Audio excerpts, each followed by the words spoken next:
ভাঙ্গায় তৃতীয় দফা অবরোধের প্রথম দিনে সকালে 10টা পর্যন্ত পরিস্থিতি স্বাভাবিক থাকলেও 10টার পরে পরিস্থিতি ঘোলাটে হয়ে পড়ে এবং আন্দোলনকারীরা উত্তেজিত জনতা দুপুর 1:15টার দিকে ভাঙ্গা থানায় আক্রমণ করে।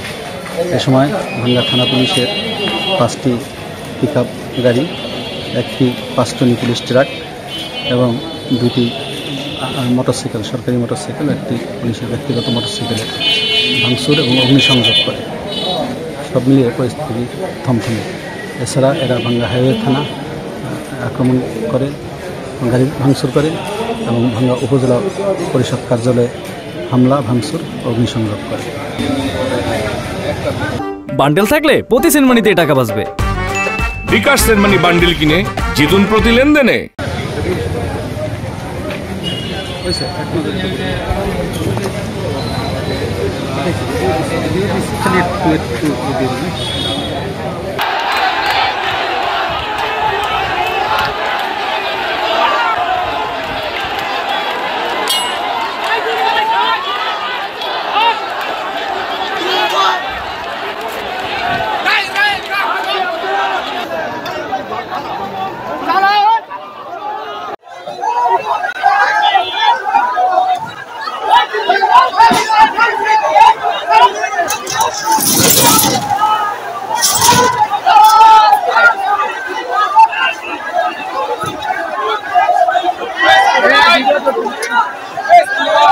ক্যামেরা বন্ধ করো।